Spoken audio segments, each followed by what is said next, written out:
Polymer processors and traders are bracing for impact. We are tracking immediate market warnings regarding the Ex-Works price revisions scheduled for July 23, 2026, and the data points to significant incoming pressure. This split-screen chart lays out Polymer Bazaar's official predictions. On the left, you can see polypropylene and LDPE are set to jump by 3 to 5 rupees per kilo. Polyethylene is looking at a 2 to 4 rupee increase, while PVC is expected to rise by 1 to 2 rupees. On the right, your working capital gauge sits full, for now. The primary driver behind these numbers is entirely geopolitical. Escalating tensions from the USA-Iran conflict are applying immense upward pressure on crude oil prices and introducing severe physical risks to Middle Eastern shipping lanes. That macro-level friction translates directly to the material in your hands. Buyers are highly suspicious of future availability, triggering an active rush on the bazaars to secure physical resin before the July 23 deadline hits. The incoming price hikes are rooted in hard geopolitical data, but reacting to this news with blind, panic-driven procurement introduces a hidden financial risk that can threaten a company's basic survival. Every procurement manager is currently staring down the exact same dilemma, balancing liquidity against margin protection. The immediate instinct is to stockpile.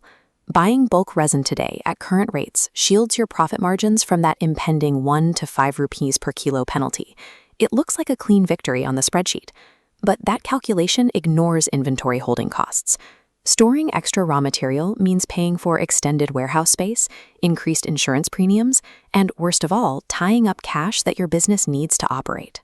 Draining your working capital to secure a short-term pricing lane leaves your operation completely exposed. If payroll or operational emergencies arise, pallets of locked-up resin won't pay the bills. You have to run the math on your own operation.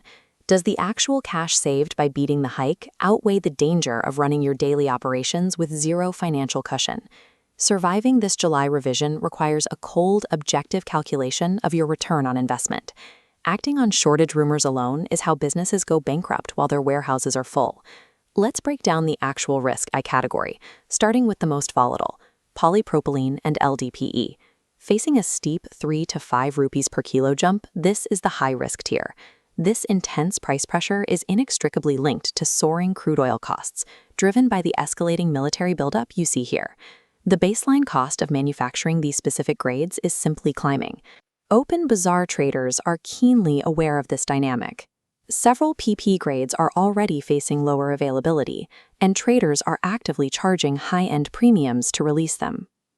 Pre-purchasing PP today means you secure the physical material, but you are forced to deploy massive upfront capital into a market where prices are already elevated by anxiety. If geopolitical tensions suddenly de-escalate next month, market values will drop. Processors who hoarded material will be left holding expensive inventory that they bought at the peak of the panic. Because of the steep capital requirement and the volatility of crude, heavily stockpiling PP or LDPE right now is a high-stakes gamble. It is a strategy strictly reserved for enterprise-level operations that have the cash reserves to absorb a sudden price correction. The polyethylene market, specifically HDPE and LLDPE, presents a different challenge. Here we are looking at moderate hikes of 2 to 4 rupees per kilo. The anxiety here revolves around logistics. As this solitary tanker illustrates, international shipping routes are highly vulnerable right now. Converters are legitimately worried that Middle Eastern instability will disrupt consistent polymer exports. To bypass that international risk, buyers are actively shifting their procurement strategies, pulling away from imports and heavily targeting domestic suppliers. When an entire sector simultaneously reroutes its demand to local channels, it triggers localized bidding wars. That concentrated demand allows domestic suppliers to raise their ex-works prices. Buyers trigger the exact inflation they were trying to escape simply by rushing the local market. Securing a reliable domestic supply chain right now means stepping into a highly competitive local arena, which quickly eats away at any expected savings. Fleeing global instability by buying local doesn't automatically secure a lower rate. It often just changes exactly who you pay the premium to. Finally, we evaluate PVC. This is the category with the narrowest predicted margin of change, expected to increase by just 1 to 2 rupees per kilo. Despite that small increment, Rumors of isolated retail shortages and higher benchmark export quotes are still pushing processors into the bazaars to overbuy. This comparison matrix evaluates the actual return on holding extra PVC inventory. We weigh the predicted 2 rupee hike against geopolitical risk and holding cost.